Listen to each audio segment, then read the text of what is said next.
Caros colegas, aqui segue um tutorial do aplicativo SoftChrono. Esse é um aplicativo que, utilizando a capacidade do computador de gravar som, ele grava o som do tiro e do impacto de um projétil e, pelo tempo entre esses dois sons, ele calcula a velocidade média do chumbinho. O principal elemento para fazer esse software funcionar adequadamente é a correta configuração dele. Também, apesar de essa técnica ser conhecida, o que facilita é que esse software faz todos os cálculos automaticamente para o atirador, tanto na detecção dos tiros e do impacto, como na medição do tempo entre esses dois eventos. Inicialmente, nós temos aqui vários elementos de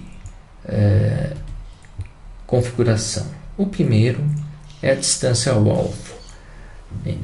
Esse elemento é fundamental para os cálculos e você deve definir um ponto adequado, pois quanto maior a distância, mais preciso será a medição.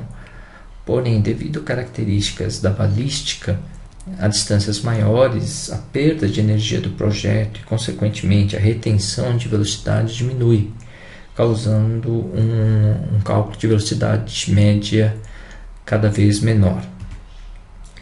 A distância em que o microfone deve ser colocado é calculada automaticamente e deve ser sempre colocada no meio da distância entre o ponto de impacto e o ponto de disparo.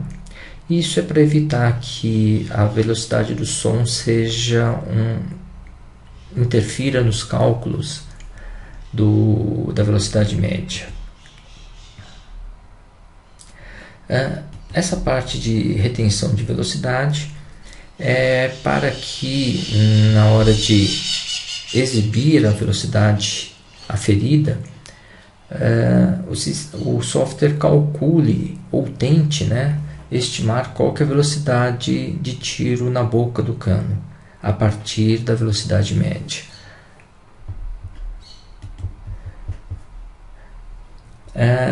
Mais dois elementos bastante importantes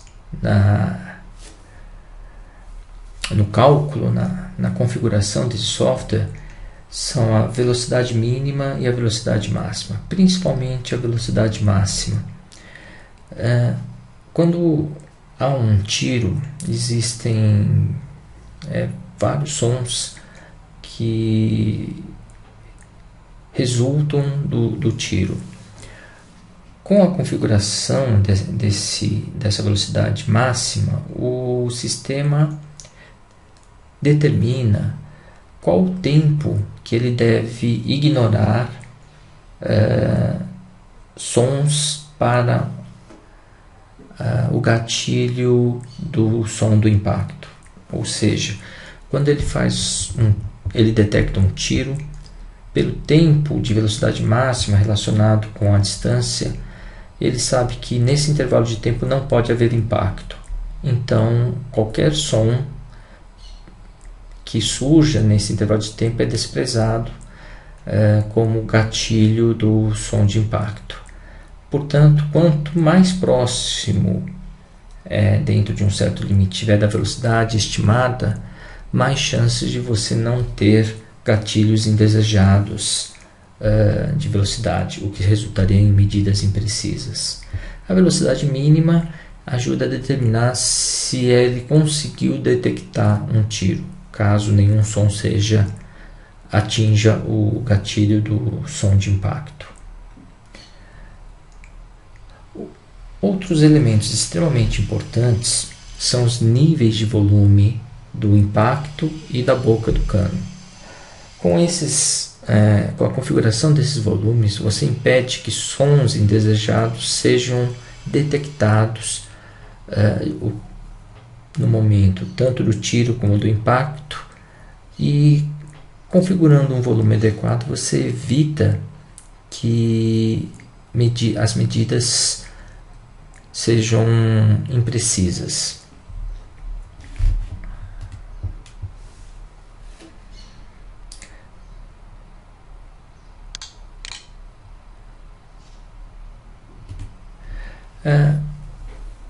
Existe uma opção de calibragem de tiro.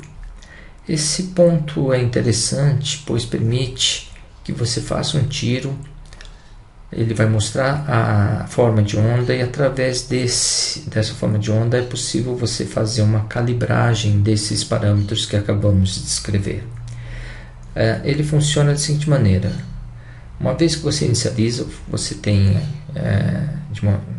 10 segundos, esse valor pode ser configurado, mas após 10 segundos ele vai aguardar que você dê um tiro dentro de 1,5 segundos, e aí ele fará a gravação e permitirá a análise deste som e suas formas de onda.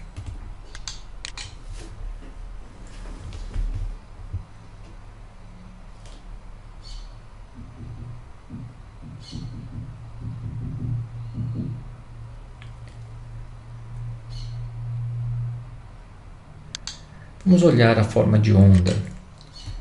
Percebam que nós temos dois conjuntos distintos de sons.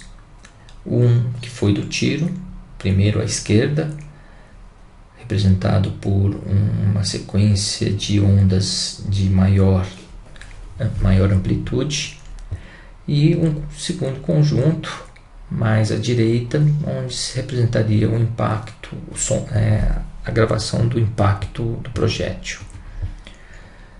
Percebam também à esquerda a forma de onda do som de maneira menos detalhada. Nessa janela, a linha vermelha representa o nível do impacto, enquanto a linha azul representa o nível sonoro do tiro de boca.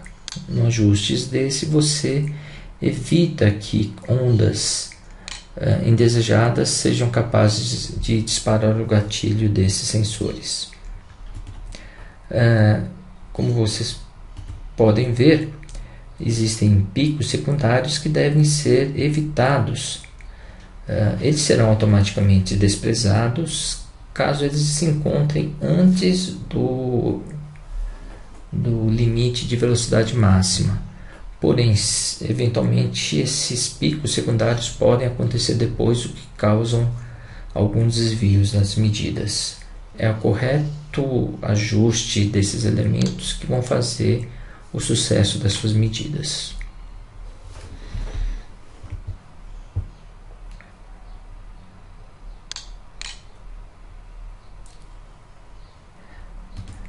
Essas configurações são interessantes enquanto você está configurando, porém depois não são tão interessantes deixá-las marcadas, uma vez que elas interrompem as medidas, exigindo que você interfira no computador para que o sistema volte a fazer medidas. Também é recomendável a última opção ficar desabilitada, porque senão ela vai gravar todos os sons dos impactos, o que pode causar um consumo excessivo de espaço em disco.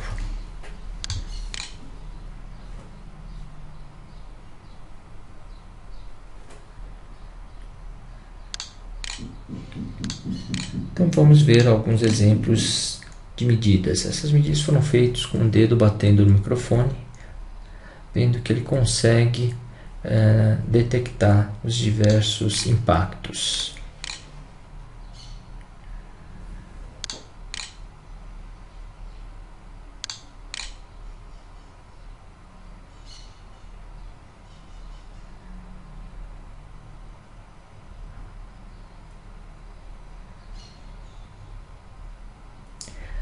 Se algum valor exceder a análise, exceder o valor esperado, faça uma análise da forma de onda para verificar em que momento foi detectar o gatilho e ajuste os níveis de volume e velocidade máxima. Ele gera um arquivo TXT com extensão .dat, onde a lista de disparos são registrados, porém são registrados somente os valores de velocidade média, não são registrados os valores corrigidos.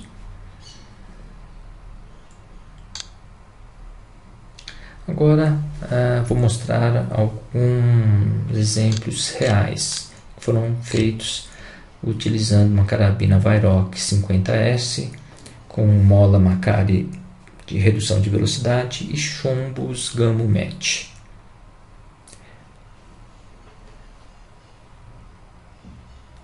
Os valores são similares. Por exemplo, esse 208 no crone na boca do cano mediu 202. Nesse caso, o crone mediu 203.4. Nesse quarto tiro, 200.3 metros por segundo. No quinto tiro foi 201.6 metros por segundo, medido pelo crone. E nesse último tiro, 202.2 metros por segundo.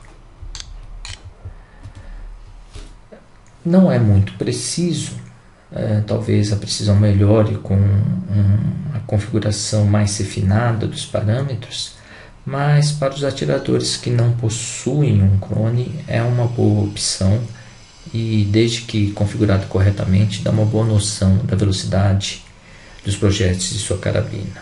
Um abraço a todos, espero ter ajudado.